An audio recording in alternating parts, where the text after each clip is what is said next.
What is happening, everybody? This is Dave Croft from 52 Cues with another cue breakdown, and today I'm going to be featuring a cue called Chumming the Waters, which is a kind of a Shark Week type of a tension cue.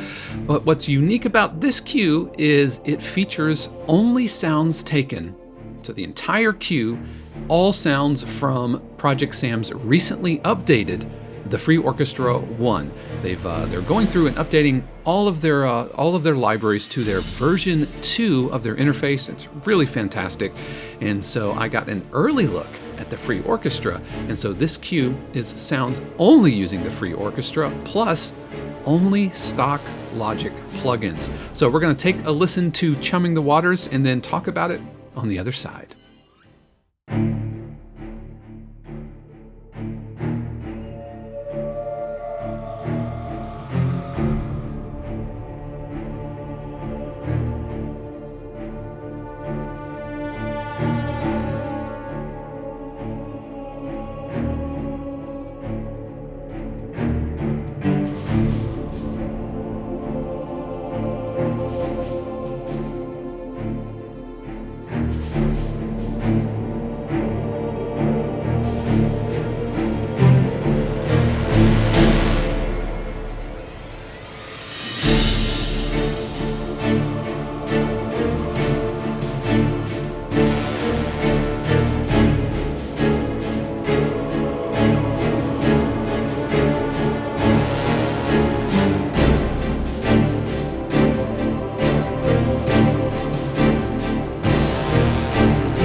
So that was Chumming the Waters, once again, a cue that was written using only the Free Orchestra 1 sounds and only stock Logic plugins. And what I love about the Free Orchestra is it's kind of like a sampler, like a candy sampler of some of Project Sam's best work, and the fact that they just kind of give it away is astounding to me. But and this cue features and leans on two of the things that I think Project Sam really does best in the business. First of all, their ensemble patches, especially their strings, sound so good. So to be able to have staccato or spiccato strings alongside these legato, like their sordinos, are really good. And the other thing that Project Sam does really well, from Symphobia 1 all the way to Symphobia 4, is their aleatoric, these esoteric cinematic orchestral effects, which if you've done any MIDI programming, you know that those are so difficult to actually program in, bass bends and glissandi and all of those kind of things. And so I leaned really heavily into that in this track, first starting with these low strings, which are taken from Symphobia 1, and I use these all the time. I use these professionally in the cues that I write for my production music libraries. And so these short strings, these celli, just kind of digging in along with these bombastic basses, which adds some extra heft. And these are taken from Symphobia 2, and you'll notice that I have this bass boost really turned up, because that adds an extra layer of kind of sub frequencies, which are really tough to coax out of like string sounds. It can be really tough to get super low end, and you can see those bombastic basses are bringing sub frequencies, and usually I have to throw in a sine wave or something underneath it to really get those low ends. And so you put those together and it sounds really angry. Again, think sharks, right? So think some sharks. And so as we start off with this string ostinato pattern, bring in some luminous choir from Symphobia 3, just like elven choir, really nice. It blends super nice, this descending part, which is also doubled in these sordino strings. Right? Also taken from Symphobia 1 as well. So this choir kind of just sails across the top.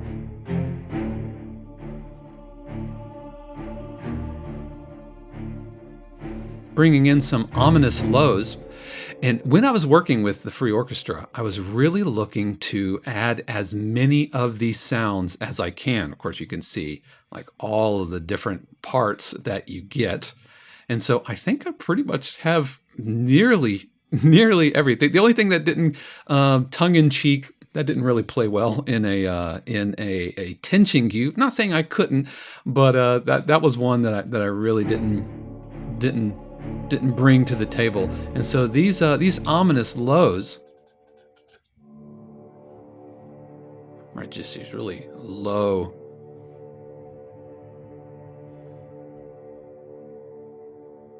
All right, and then I do have right out of the gate, I have some of these dystopian drones, and this again is something that Project Sam adds to a lot of their libraries, which are heavily affected, distorted, dystopian, if you will, sound designed versions of many of their patches.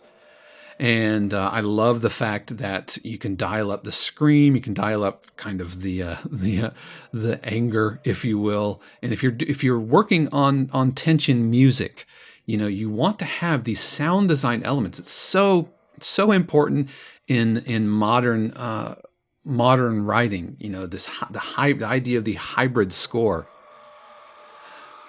And so to have that within Symphobia is super beneficial. And so in this case, in the free orchestra. And so those all blend together just to add some angst. And then we get into some of the aleatoric, you know, kind of chance music aspects. And these are the types of things which are really, really tough. Now, this is the Wild Winds, and I have used this patch with Symphobia. I've used this type of thing in many of the cues that I write. And again, if you write MIDI programming, you know how impossible it is to get that. Those are woodwind multiphonics. So difficult. Likewise, these brass bends, which sound like right out of the Michael Giacchino playbook, right? So difficult. I mean, you could try it, I guess. You can try to kind of do that with MIDI, but it just sounds like bent notes. And so put all of these together and it creates these this rising tension that you know, EDM artists would be using, you know, noise sweeps and risers, but when we're programming orchestral music, we use effects like these. And so this is a Pandora Panic, and the Pandora Burst come in a little bit later. And so put it all together, sprinkle in some Power Strike, which are going to be the percussion, you know, Grand Casa concert bass drum. So all of this gets put together.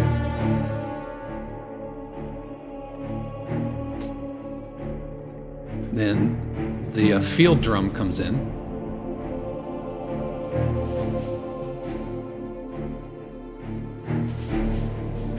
Then it builds. When we're building to a nice edit point,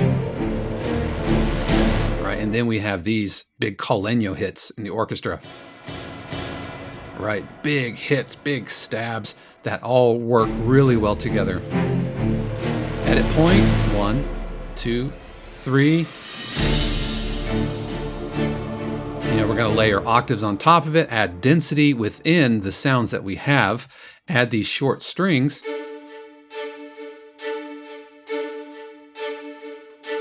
Again, taken from Symphobia 1.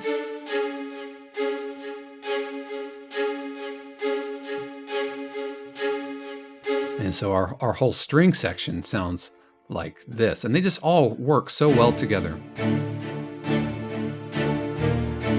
And again, I'm using all stock Logic. In fact, when you look, there is a curious absence of additional reverb. This is just the sound of the patch. right? This is just the sound of the library themselves, and I've gone through and really dialed back much of the reverb. Just the room sounds that good. And by the way, here are those tutti hits. Okay, so also from Symphobia 1.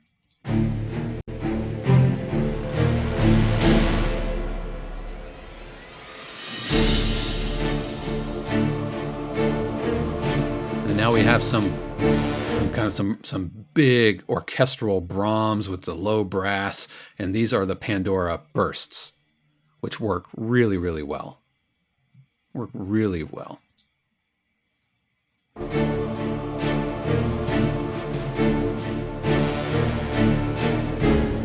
So that descending line is just here in Act 2, gets thicker and thicker and thicker.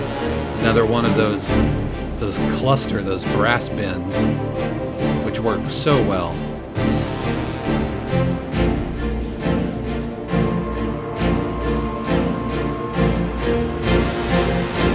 All right, taking us to our second edit point here with another woodwind, Pandora Panic, ghostly clusters, these risers, all this rising tension energy. And again, these multiphonics.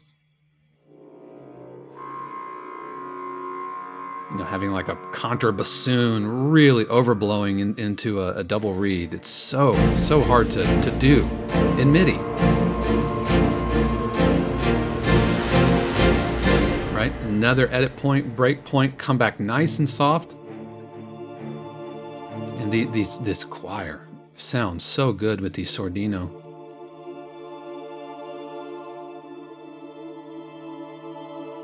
And then kind of hint at our opening motif. A little riser action, and then end with a final coda, final held out one chord. And so it's a very, very simple structurally speaking, starting with our low strings, and then sprinkle in the choir. Then, so we have kind of a 2-bar intro. And then we start with our primary melody. I mean, it's kind of a melody, it's just that descending line.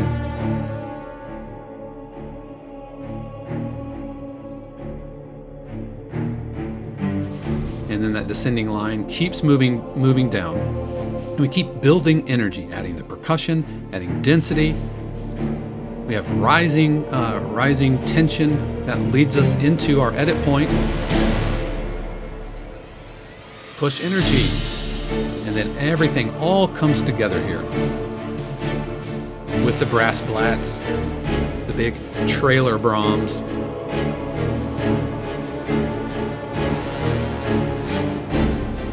And you can see we have just a lot more density here,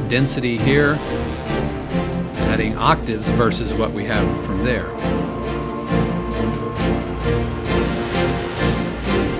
And into our final denouement, our final coda moment.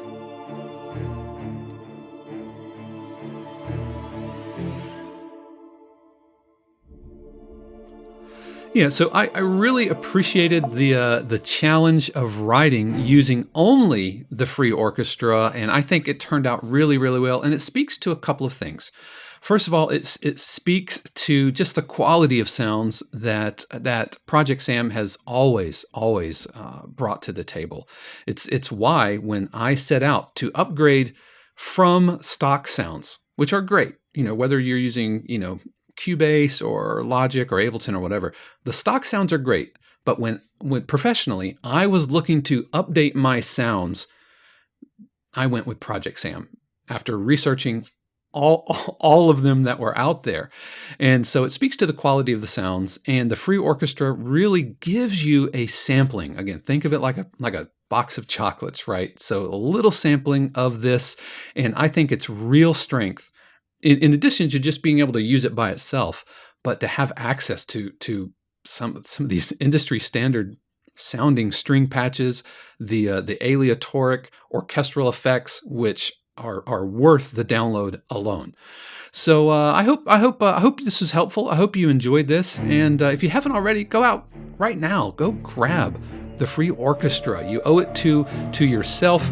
And if you're just looking to kind of update some of your sounds, maybe get a little bit outside of the stock sounds from your DAW, then this is absolutely the way to do it. And I want to give a special thanks to Project Sam for reaching out and giving me the opportunity here. Again, there's a reason that Project Sam sounds stay at the top of my contact library. But that's going to do it for me. Until next time, peace.